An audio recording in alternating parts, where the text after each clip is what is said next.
Today I'll be going over some performance information on my 1976 KZ900. I'll show you some of the mods that are in it compared to stock, and then go for a little ride so you can see how it performs. When I got this, it was in pretty rough shape. As far as carburation is concerned, it came with 4:2 max, and it was stock jetting in it. Ran pretty good like that. Then I put a Kirker header on it and rejetted it myself. I know I got 120 in the mains, but I'm not sure what the pilots are. I'm not sure if the pilots are the stock 17.5, but I tend to think that I may have gone to 18.5s on the pilots. Anyways, just some of the things I've done to this bike. Just starting from the back, fender eliminator, did it myself, made one myself. New reproduction shocks, 530 chain conversion. Had to buy one of the side panels along with the emblem, and I have them pinned down in the back now with hitch pins. Cannon pod replicas, Ho Chi Minh specials, don't know what they are, forget. Might be an ego. Got the used Kirker header, 4:1 Kirker header. Got a good deal on that.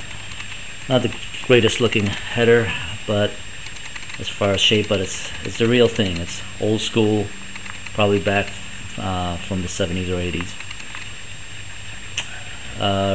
Replaced the fork seals, polished the forks, rebuilt the caliper, new tires back and front, Kendra's, and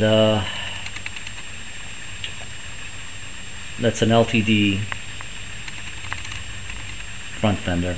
I actually prefer the standard A4 fender, but it's a shorter fender than what came with this bike. Got a little bullet fairing on it right now. I think I purchased turn signals for cosmetic reasons. Of course, repainted, had that done. Didn't have time to do it myself. And new grab bar. I don't think that's a standard A4 grab bar. It's a little higher than it should be. I think that's a LTD grab bar. And replaced some of the case covers. Came with some chrome case covers that chrome was peeling, so I just got the standard aluminum and polished them. I did have to go in and replace the front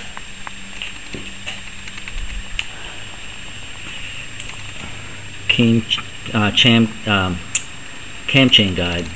It's inside the block in the front there, so I had to take the head off. Even took the blocks, cylinder block off when I did it. What else? Oh, your typical tachometer oil leak, so I replaced the seals on that.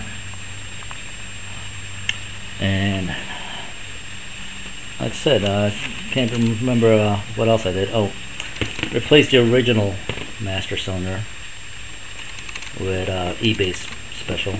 Works really good. The original one was, I had rebuilt it, but it was still leaking just slightly and never really worked that great. This one works great. Added Euro bars, which made the mirrors, which I purchased off eBay. See those high mirrors there.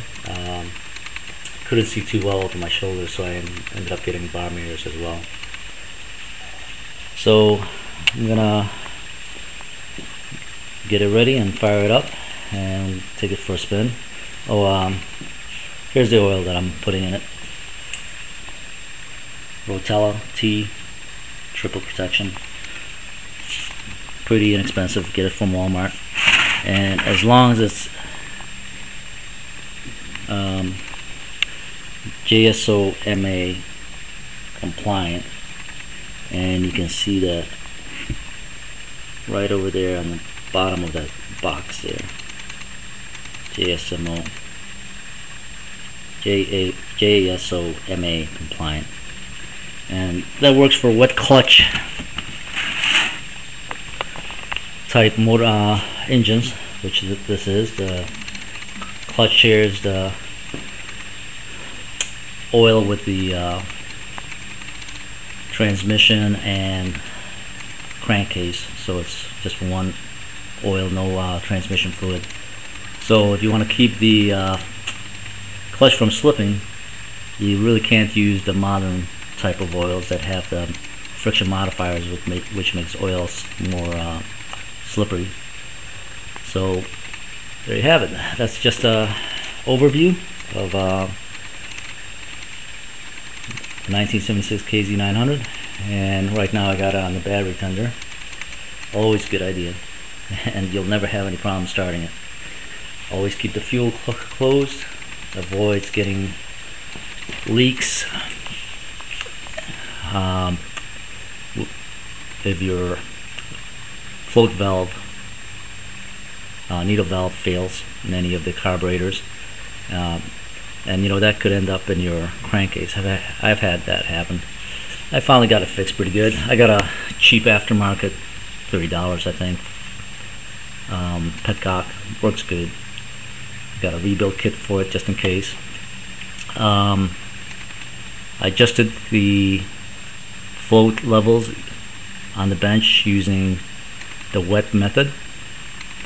I have videos showing how I did that, and didn't touch the needles. They're all at the stock position.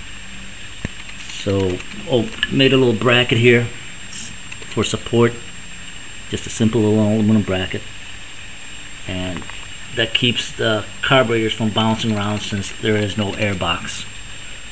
Just keeps them nice and firm in there. So, last issue I had with this bike was, usually after I wash the bike, the pods get wet. It kind of runs rough for the first 15 minutes. So I did that last time, and it kept on running bad, and like number 3 cylinder was out. Went in there, played around with number 3 cylinder wire and cap, came back to normal.